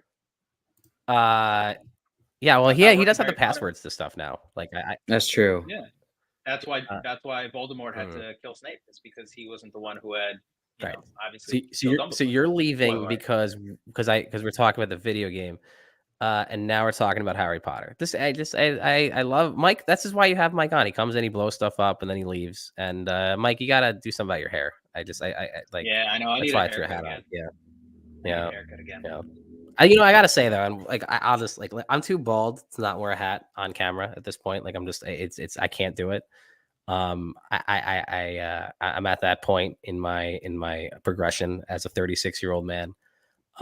So I congratulate you on your still long flowing locks that you have. Just maybe clean it up a little bit. But thanks, Mike. It's all good. All right. Well, we are still here with Brian. Thank you for joining. You can, by the way, obviously you can go at any time. You said you were busy, but thank you for still being here. I'm always happy to be here and build the brand. Did they have food at Rutgers Media Day? Did they have food for you guys? Refreshments of any kind? Jersey Mike's. Okay. Oh, Jersey Mike's. That's cool. That's a nice little lunch right there. I enjoyed an Italian sub, as always. Rutgers is on the board, by the way. Kalmanon guy scored a 9-yard touchdown. 9-yard touchdown. To get them on the board. Dominating, by the way, in yards. They're doing an incredible job dominating in yards there in the first quarter. But what I wanted to say about we were talking about food. Oh, so the big thing that was fun was when Rutgers was in the Big East and they had Big East Media Day at the theater at Madison Square Garden. The food there, they had like a carving station. That was where it's at. I don't know how Big Ten Media Days are. When are those? Those are pretty soon, right? I assume next week. Next week, okay. You're going out there. I would presume. I don't know what the spread is like out there, but the spread for Big East Media Day back in the day was really good. So that's as a reporter, obviously these things are very important to you. So, yeah, good luck with that next week. Indianapolis, right? It's always in Indianapolis, right? It's in Chicago this year. Chicago. And I'm hopeful the spread is a little better this time. Usually the ones in Indianapolis, or it was in Minneapolis a lot recently. And Minneapolis. I don't know why I thought Indianapolis. I'm going NCAA. I'm thinking NCAA. No, usually Big Ten football. Big Ten football is always in Indianapolis. Basketball bounces around a bit. This year they're in Chicago, in Rosemont. It should be fun. We'll see. We'll see a lot to talk about, obviously, with this season. So Rutgers has just punted, or Washington has just punted back to Rutgers, and the Scarlet Knights are at their own 28. Alec, can you give us a little update on the game so far? What have we missed? Yeah, I say this every week, but for whatever reason, Keshawn Griffin's stats are just unbelievably juiced. He is always good no matter what, even if he's just a rotation defensive lineman. He got a sack on third down. Keshawn Griffin is, for whatever reason, a beast in this game. I don't understand it, but good for him. And this for the second straight week on the pod, Alec has taken out Keshawn Griffin. But we're here 7-0. So Brian, you will obviously be covering the game on Friday. How early do you get there? What time do you get to the stadium? So I live in New Brunswick, so 10 minutes away. I try to get there roughly 3 hours before the game in time for the Scarlet Walk, and then to be in position for the availability report, which is obviously all revealing and answers all of our questions. And then I kind of just kill 2 hours of time between then and the start of the game. You should come down, check it. You should stop by the tailgate on Friday if you've got some time. I do sometimes. Is Danny going to be there? I always like to. Danny will be there. Danny might be coming on right now. I don't know. He said he had a meeting, but now his meeting's done. I don't know. He might be hopping on in a minute. But Danny will be there. Everyone's gonna. Mike is going to be there. Adam's going to be there. Everyone's going to be there. Should be a big tailgate. So yeah, come down, stop. I know Polidia stopped by before. Sure. Let me But ask yeah, you while you're on this topic. Have you anecdotally gotten more interest about this game than other games in the past? Because we talk about this being a big game or whatever, but I think the big sign of that would be like if you heard from someone you went to college with 10 years ago, suddenly resurfacing saying, "Hey, you going to the game Friday?" Stuff I like that. always gauge these things by my grandma, who reads the Star Ledger every single day. And when my grandma starts talking to me about something, then I know that like it's reached the mainstream. And she's like, how about that Rutgers football? And so she said that this week, Friday. Knows the game is Friday night. So like I always judge it by how much she talks about it, and she has mentioned it a few times. And the buzz is real. I think if they win this game, then it is truly like, okay, this team's 4-0. I don't know that I the buzz isn't quite, I think, what I thought it was going to be. I know that I don't know how the ticket sales are going. How the ticket sales going? Do we know? Like I don't know for what are they sure. at this point? I don't know for sure, but Okay. what I've heard, the whispers of her, it'll be close to a packed house, if not a packed house, at least Okay, cool. announced wise. But don't know that for sure. All right, Rutgers I now still think, driving. I still think Go the ahead. funniest thing is that the highest attended game at SHI Stadium is the Penn State game in 2022 for whatever reason. I'm assuming most of that was due to Penn State fans coming to New Jersey. I Which just thought game that is was that? really Which funny. which blowout is that? I can't. Is that a They blowout? lost. I can't. Yeah, they got blown out. I remember because that was the first football game I ever broadcast, and I did the third quarter of play-by-play. Where on the first play of the third quarter, Sean Ryan caught an RPO slant and went 54 yards, only for Gavin Wimsatt to get strip sacked for a touchdown on the 3 plays later. That's right. That's right. Okay, Sounds about right. I remember this now. It's starting to 55-10. Yeah, and I'm looking at it now. And they actually played well to Clifford start was that still game. there in 2022. Wow. Yeah, he That's actually right. Yeah, played looks like it well. was 14-10 first. Yeah, and then it just all fell apart in the second half, unfortunately. Oh yeah, Rutgers led 10-7. I don't remember this. Yeah. You see, Richie, whenever he does these simulated seasons, he's lucky that for whatever reason the teams actually score points. It's 7-0 with a minute and 20 seconds It to go in might the be first half. could be sliders. He can mess with the sliders. Right? Like I don't know what he he's- does. I'll have to ask him. He's smart. I mean, I don't know. He's smart, probably smarter than us. He probably messed with the sliders, and he made it so that like the offense is better, and we could do that. Or Probably, yeah. we're just at the mercy of the thing here. I was saying off air that Yeah. I think it's more entertaining when people watch me just get increasingly more exasperated at what the CPU does, and there's no way for me to control it. Yeah, I think it's Just good. like I think, that. well, I Ju- think well, like- it's like- not like frustrating. that. Is that really that frustrating? I mean, it's 3rd and 7. Like whatever. They're driving down the field. Yeah, but Commandant guy forgot to turn his head and catch the ball. All right, Brian. I don't want to waste any more of your time. I want to thank you for coming on with us. Do you have any parting thoughts on Portuguese soccer or on anything really? Any parting thoughts? Well, I appreciate you giving me a platform to talk about Portuguese soccer, which is the thing I care about the most probably in my life. Sporting is having a great season, undefeated through 6 games. They have the best striker in Europe, Victor Gyökeres. I think they're going to win the league running away with it. I have a big bet on them winning the league, so I really hope so. And nice. I've never enjoyed a team more in my life than this. So if people want to start getting into soccer, I would recommend watching Sporting. And where can I watch Portuguese soccer streaming? in the US, it's really hard, right? The only channel that shows it is Goal TV. Okay. Obviously, there are other routes that are not exactly legal that I can tell you about off air. I'm not going to incriminate myself on a live stream, but that's Gotcha. usually how I watch it. Okay. All right. Because and I was listen, gonna say if it's something I already looking had or people already had, I would gladly turn it No, on. I mean, if you have Goal TV, you could Right. watch it, but I don't know if you have Goal TV. It's a very Right. unless you have the Latino package, I don't think you'll have it.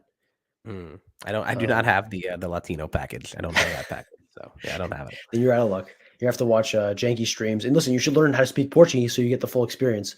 But that might take a little bit. That sounds like a lot of work. And there's also like so many more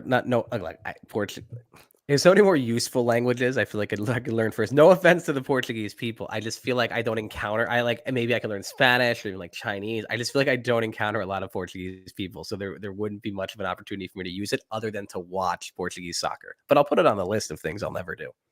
Again, that's probably the most important thing that you're going to do. But Spanish is close enough. It's really, it's not the same, but it's close enough. Gotcha. All right. Well, Sporting has a big game on Friday before Washington Rutgers, by the way. So I might be late to the game watching. We'll see how it goes. Nice. All right. Well, cool. Sounds good, man. Appreciate you guys having me on. Seriously. I'll see you next time. See ya.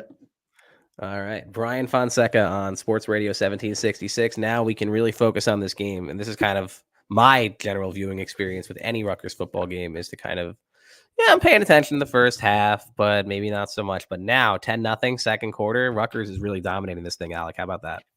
Yeah, there is 7 seconds left in the first half, so there's not too much left. But Jay Patel just hit a 41-yard field goal. Rutgers has, I mean, I still, we'll see the stats at halftime, but Rutgers has absolutely dominated this game, and now they're up by double digits, and it looks like Washington's just going to take a knee and go into the locker room. I mean, this Rutgers defense it appears to have broken Washington. And we'll have to look at the halftime stats, but like, man, like this has really been a dominating performance. Could you imagine 10-0 of this kind of dominating performance? I mean, they have -6 rushing yards. Wow. No third down conversions. Rutgers dominating time possession. Yeah, 168 total yards to 29 total yards for Washington. If this happened in real life, you know how we'd be sitting here saying, I don't know, we should be up by more than 10-0, shouldn't we? I feel like that's what we'd be feeling right now. Yeah. Feeling a little uneasy. Kind of almost how the Vatech first half felt, right? Because it felt like they should have been up by more at halftime, right? Right. Yeah, especially in the second half as the game went on, it felt like this is a game that they should have put away a lot earlier. So we'll see if the fake Rutgers Scarlet Knights can put it away earlier. Washington does get the ball to start the half, so the defense is going to have to make an early stop. And let's see what they can do. Do you like codfish? We're learning about Portuguese codfish. Are you like a fried fish guy? Shout out to Barstool Sports TJ Hitchings for following Sports Radio 1766 on Twitter. That's pretty cool. Shout out TJ. Yeah. Shout out to TJ for all of a lot of things he lost. Like that was if you follow TJ on Twitter, if you don't even know who he is, whatever, he's works for Barstool. He lost like a ridiculous amount of weight like publicly over the last year and tweeting about it, and hopefully inspired people, and it was really cool to see just him go from weighing a lot to weighing a lot less. Shout out to TJ for that, and thank you for following. Yeah, shout out TJ. I don't know if he's watching right now. If he is, welcome. If not, hopefully he does watch. I don't know. I didn't show this off. My janky. I bought this hat in the parking lot for the Akron game. This very clearly like counterfeit Rutgers hat, because it's like there's like with the script Rutgers on the side. I very much love this $10 hat I got in the parking lot. Wait, you got this in where? Where did you get this? In the parking lot at the game. There was a guy walking around selling these counterfeit hats in the parking lot. Oh, and it was good because I actually forgot to bring a hat, and it was like a really sunny day. But I'm a huge fan of this white hat. I mean, it looks real. It doesn't look real. I feel like maybe in person I could tell more that it's fake or whatever. Yeah. What I really want, I'm really, as Washington has a 2nd and 6 at their own 34-yard line, and Rodgers dumps it off in the flat for a first down. What I really want is one of those hats that the sideline guys have, like the play caller guys have. Like there's the blue, the green, the orange. Yeah, the signalers. And the signal guys. I really want one of those extremely limited edition Rutgers hats that's like a messed up color. I don't know how to get that. Maybe like through an equipment manager or something. Because like you can't buy that. You can't just buy like a blue Rutgers hat. But I really want that. So if anyone can hook me up with that. I mean, I am friends with one of the signalers. I just don't think he would be at liberty to give me his hat. Yeah. Oh, no. You don't just do not do anything. No, absolutely not.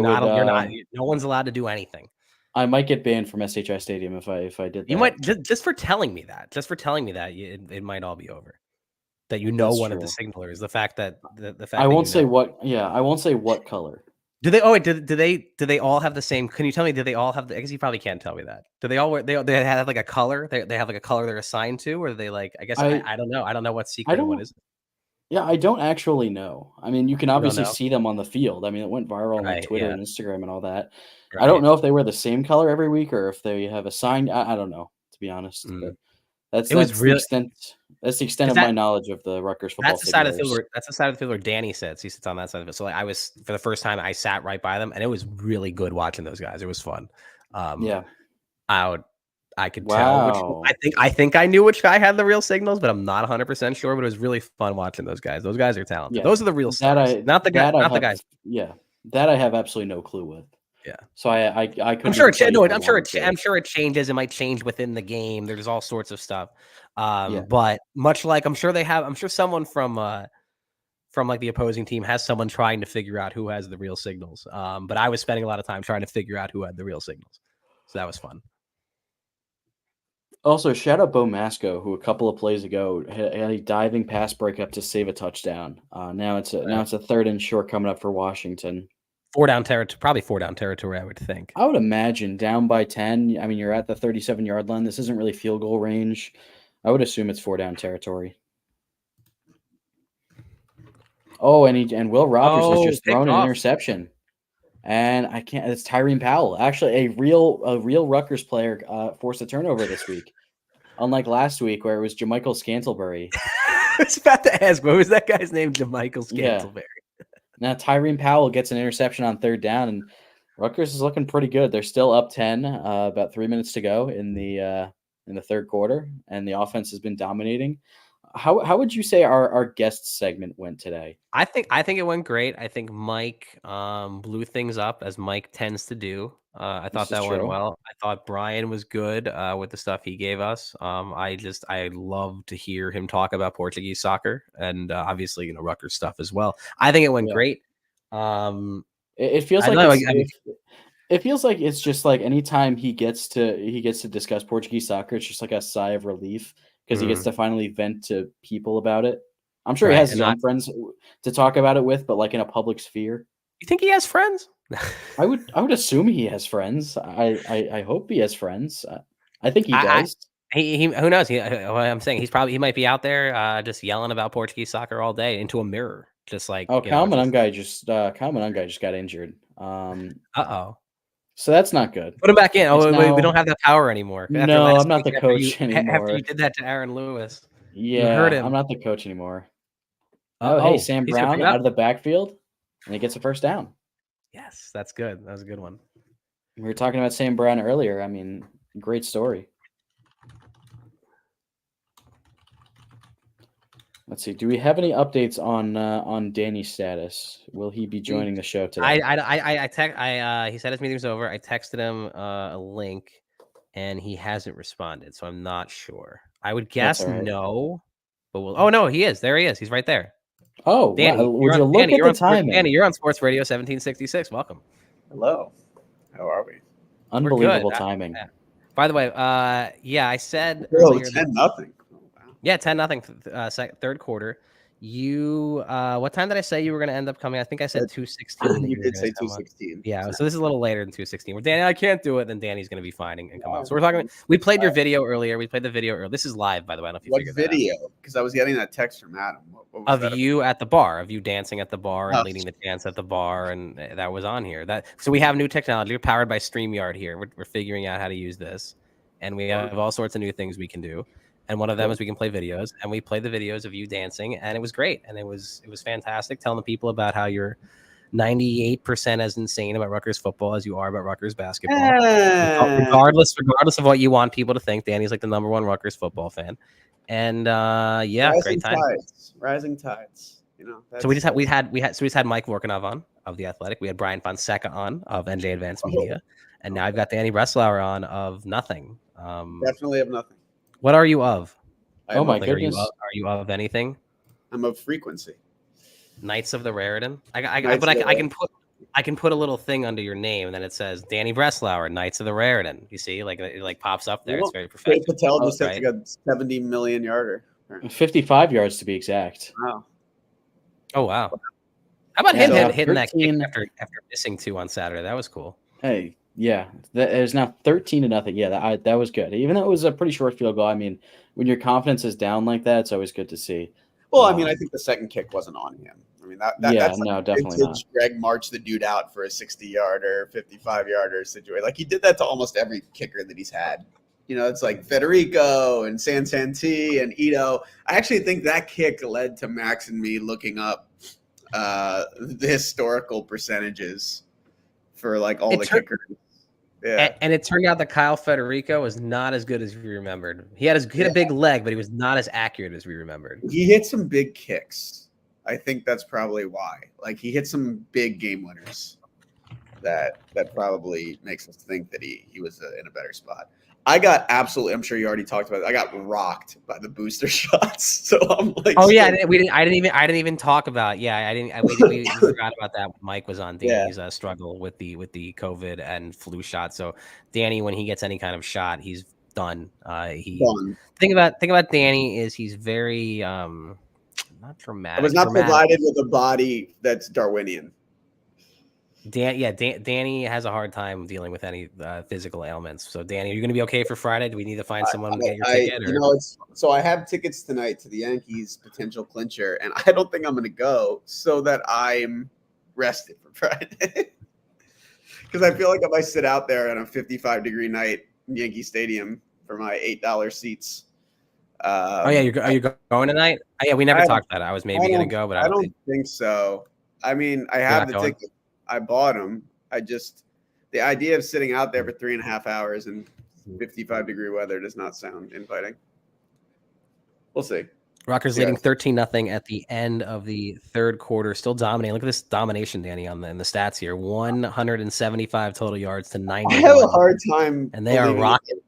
They're going to hold Will Rogers to that, but we'll see. Well, we need to mess with the sliders the next time we do this, and maybe increase the offense a little bit.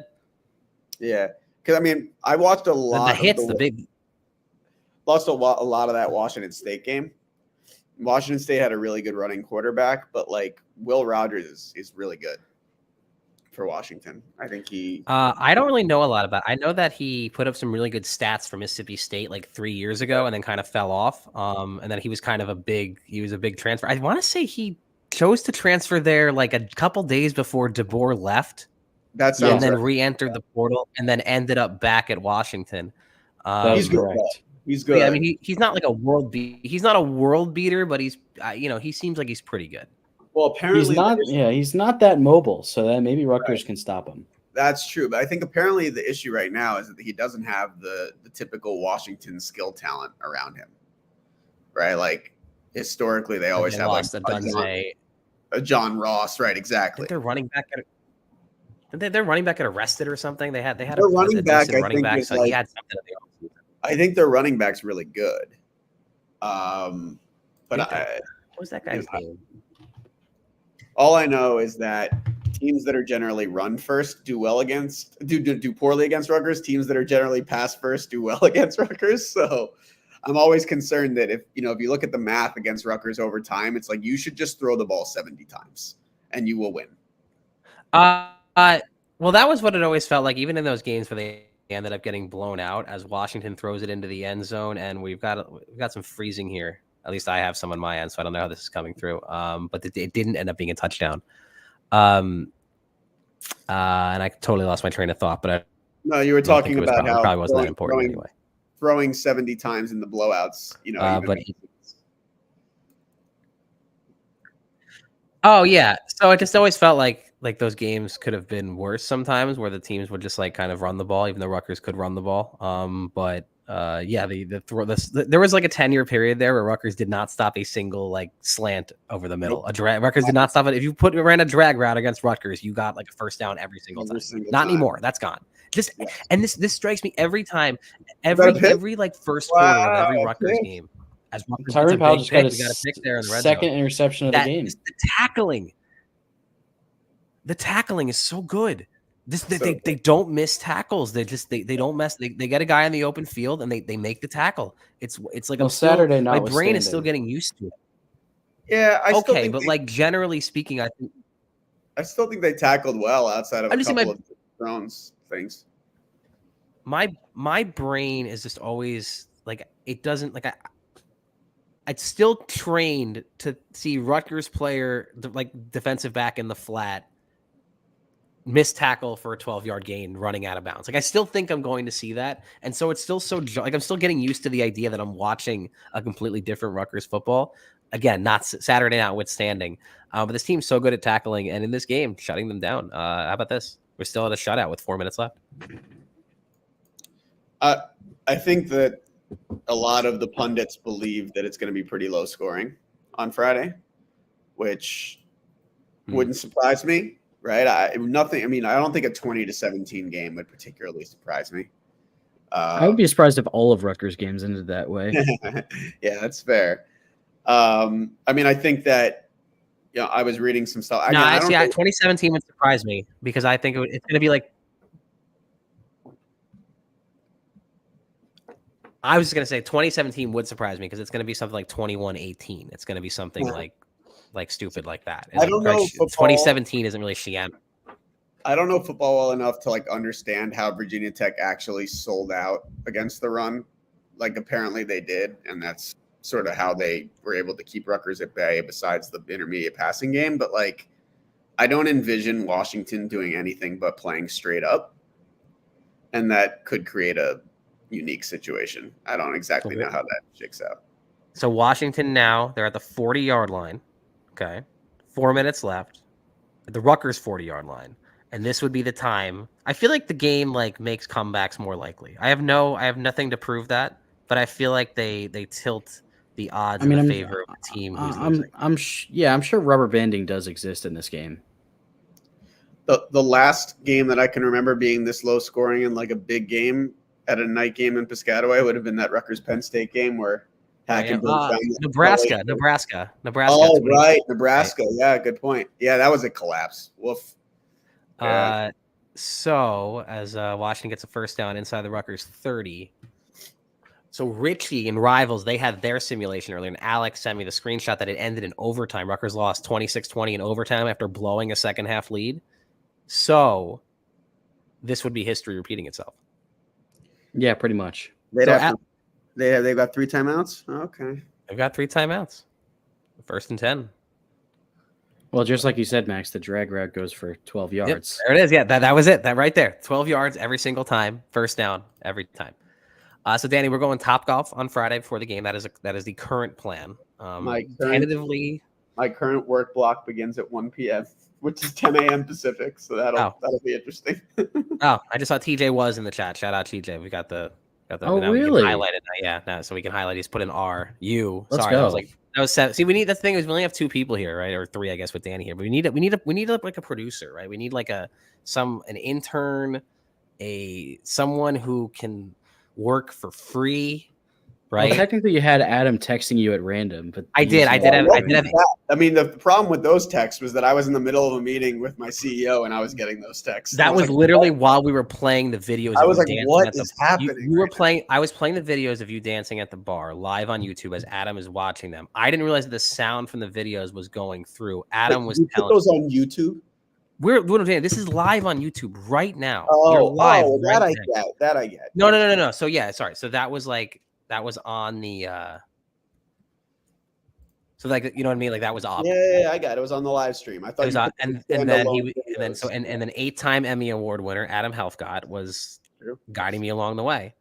Is he up to 8 now? That's crazy. I said 7, but then he corrected me and said 8. As Washington goes into the end zone. Uh-oh. This feels right. What happened? Wait, what happened to our name? We had nameplates. Where'd they go? I know. I had one when I came on. Yeah, what happened? Oh, strange. I see. Yeah, they disappeared. Well, you got TJ's nameplate at the bottom. Maybe if you highlight, maybe if you put up a thing. Oh yeah, I see. That's what it is. If you show a thing, it pops it up. It says TJ hitting R, and then it goes away. Okay, I see. Cool. Well, shout out to TJ. Yeah, I'm gonna stay through the end of this one, and then back to contributing to the GDP. I think we're done contributing to the. God, you turn everything into just so. I have to go back to contributing to the GDP. Whatever. We're going to be done for the GDP because you can sell ads against this video and do whatever you want. And can you sell ads against a video that's going to get 200 views? Can you do that? Sure. I mean, I guess I will get not YouTube ads, but we could not Taqueria. They're not going to want to advertise here after you brutally mispronounce their name. And after I disparage, what did you call it? Taqueria or something? No, Taqueria. Mike, I never thought. Honestly, Danny, it's one of those things where I saw the way it was spelled, and I never thought about how to say it. And I was like, "Oh, Taqueria," and I moved on with my life. I never thought about it. Why is Rutgers throwing? That's a I really don't great know. question. Good question. Oh, yeah. We need more Alec because Alec gets mad at the computer. So we need more Alec. He gets frustrated by the You computer. cannot see me, but I'm getting slowly more and more frustrated. Alec at is the still EA here. CPU. The real We need to make question that text is, bigger. will you be in the bougie club by this point on Friday or not? Will I? Yeah. I mean, it's up to you, isn't it? I feel like Well, no, it's more of like toward the end of the game we have to get up there to take Dad home. But like, oh right, I see what you're saying. but we could always meet him at the bottom of the ramp. I don't know. I mean, No, if it's a close game, we're in the seats. that's what I'm saying. Like, this is you. You're the one who determines this stuff because you're the Rutgers football super fan. So like, whatever Danny wants. Like, 3rd and 13 here. Timeout. Jeez. They didn't make him use the timeout. They didn't run the clock that much. Oh, that's a. Oh, he got hit. Victor Konopka had the game in his hands. Fake Victor Konopka, I should specify. I'm feeling a loss. This is about the time on Saturday when Danny was yelling, "We're gonna lose. It's over. It's all over. We're gonna lose." Was I wrong? It was 23-7 when I said that, and it was 23-23 eventually. No, we're gonna lose. And no, this depressed Rutgers football fan Danny couldn't talk to him in the 4th quarter. No humor whatsoever. I'm trying to have a good time, and Danny's locked in because he's a much bigger Rutgers football fan than he wants to be. That's what I would call it. I was locked in. That's the phrase I would use for the alcoholic intake. Danny chose seltzers as our drink. Yeah, I did, which was a weird call by me. Not normally my thing, but it was. I just kind of went with it. I felt good about it the next day.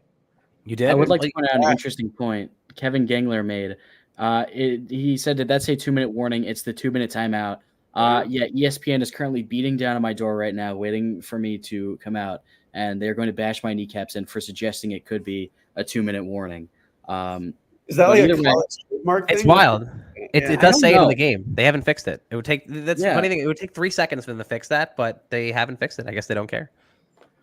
It's very strange. strange. Just trying to differentiate it. Like I still don't understand why we're not just calling it the warning. I think it's okay. I think it. I'm trying to think of a better word than like woke, but I think the idea is that maybe warning is too like angry. A warning, or the.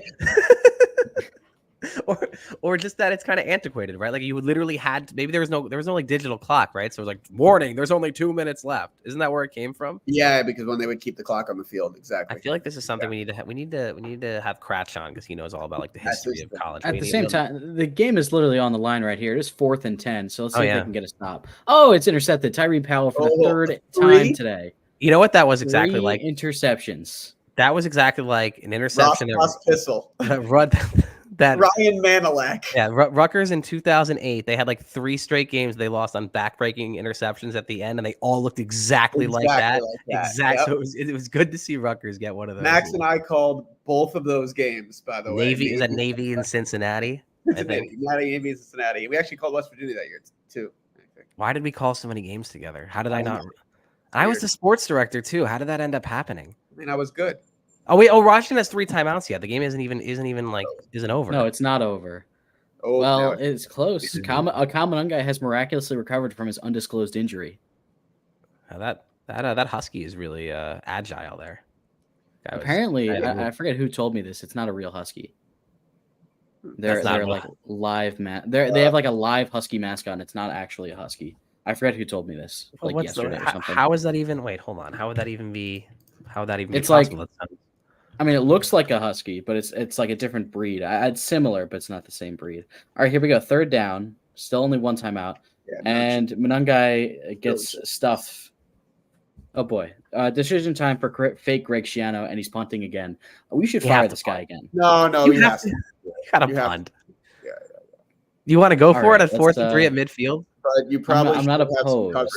Okay, good punt. Good punt. Never mind. Never mind. Fake Michael Hartshorn proved me wrong. I wonder how he's doing at Susquehanna Tech or where is he? I think Lackawanna College. Oh, Flip Dixon almost had an interception. Okay. I am very curious to see how loud it would be at this point. I forgot how much I like these black jerseys. Yeah, they're nice. They really are fantastic. Can you imagine what it'd be like at this point? I feel like we've got our arms. The fans have our arms around each other, like we're doing that thing in a line, like we've got hands on shoulders, like watching this at this point, right? Nobody would be sitting, that's for sure. And wow, goes down. Is that Aaron Lewis? No, that was Kashawn Griffin once again. But And Aaron Lewis hurt. did just get injured again for the second game in a row. Wait, and they get a timeout even though Rutgers gets charged with the timeout right, because it's within the 2-minute warning or 2-minute losing from timeout. here would be really bad. All right, tight end in the flat, staying in bounds. Good stop by Powell and Rogers to keep him in bounds. Now it's 4th and 1. Clock is ticking. All right, Michael Hartshorn has 18. Where are all the players? I don't know. The players are gone. Players gave up. What's going on? And now they're in a hurry up. Washington just wasted 10 seconds by apparating and going into thin air.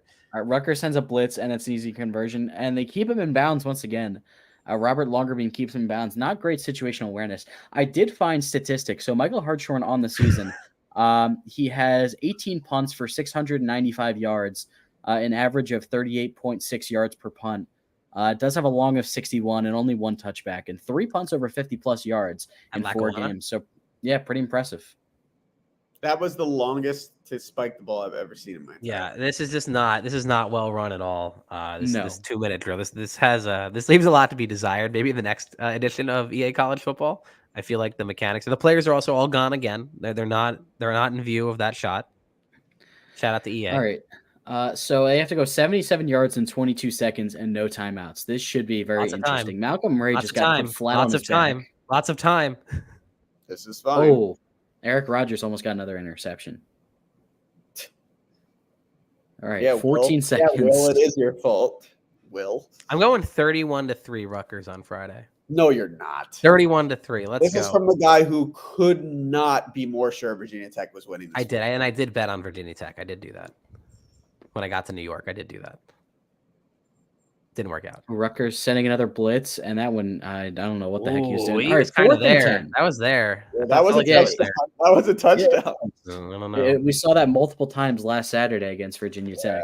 That's my main concern, is that they're going to get beat a few times on Friday. Deep. All right, here we go. This is the game once again. This is actually the game this time. Let's see. Let's see if the Scarlet Knights can get a stop. Oh, it's intercepted. That was really bad. Go, get it. No. Go. He has a chance. He has a chance. Pick six. Boom. Let's go. Eric Rogers, a 42-yard pick six. That was impressive. Neil. There's no time left. There's 1 second left. They literally can't lose. Go for two. They're gonna go for two. I think they will. They will. In EA football, they always suggest to go for two when you make it 19-7. Yeah, I went. Yeah, they got to go for two. Make it 21-7. Though 19-7 would be more Schiano score. That's true. Touchdown, 4 field goals, grind it out. I feel like Greg Schiano almost prefers to win that game at Votek 26-23 instead. Oh, they're kicking the extra point instead of 23-7.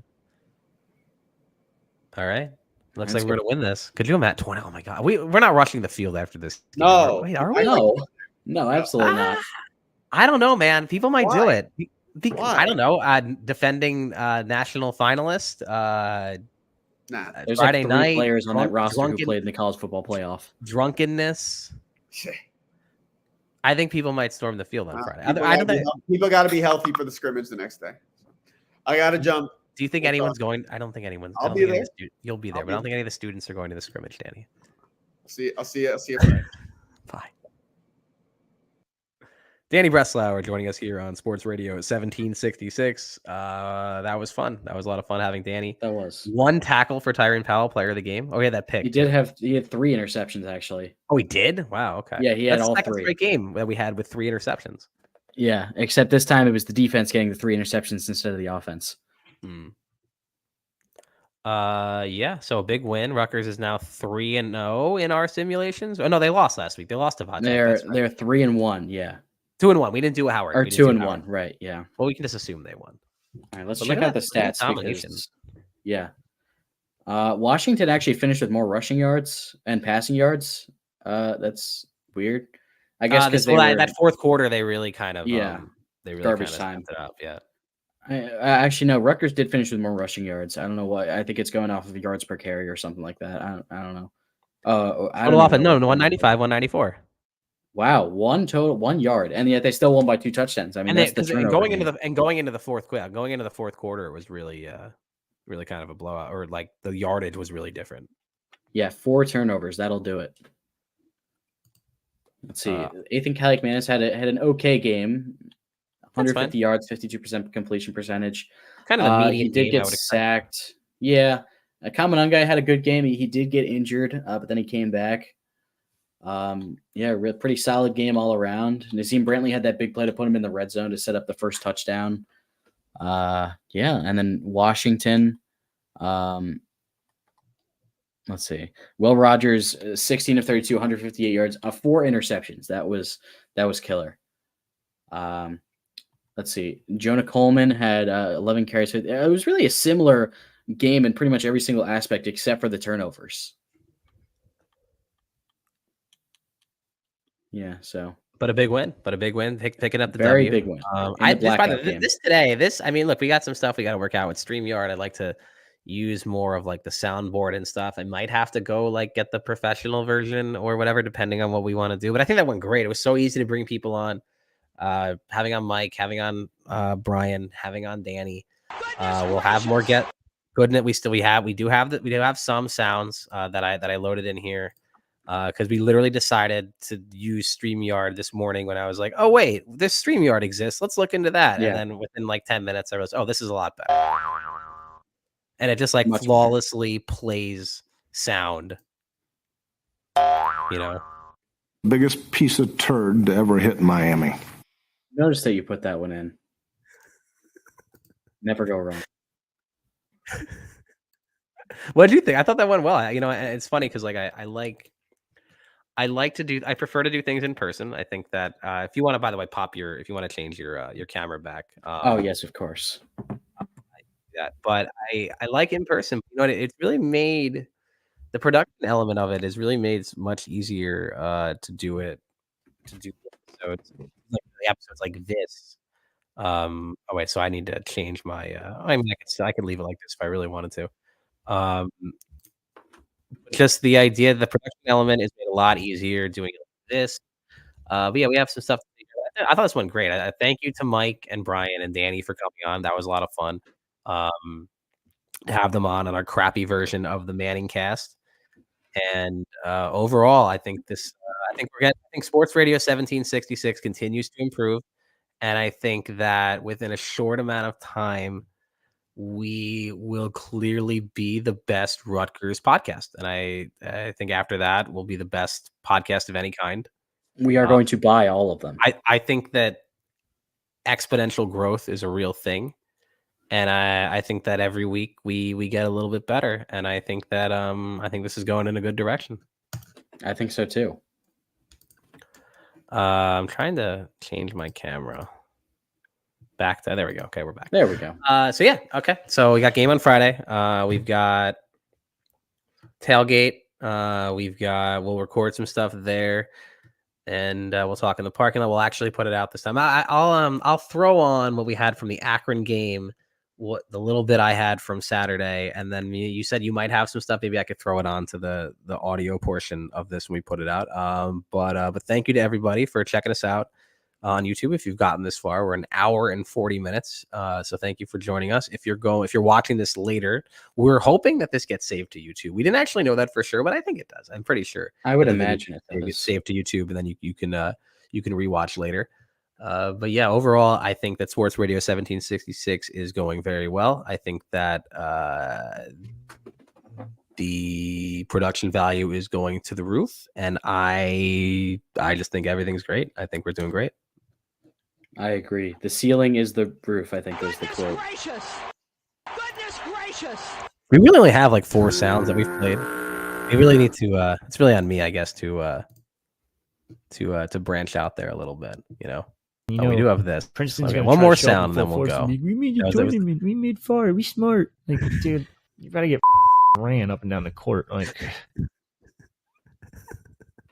gotta have Richie on. Actually, we gotta get Richie and Mike to come here on Sports, like some kind of crossover. You know, Sports Radio 1766 rivals. Maybe that'll be the Nebraska simulated season. Nebraska's, yeah. So what's is that is next? Sometimes these things take 4, 5, and even 6 years. What? Well, that was Chris Ash. That was Chris Ash. It's like a flashback.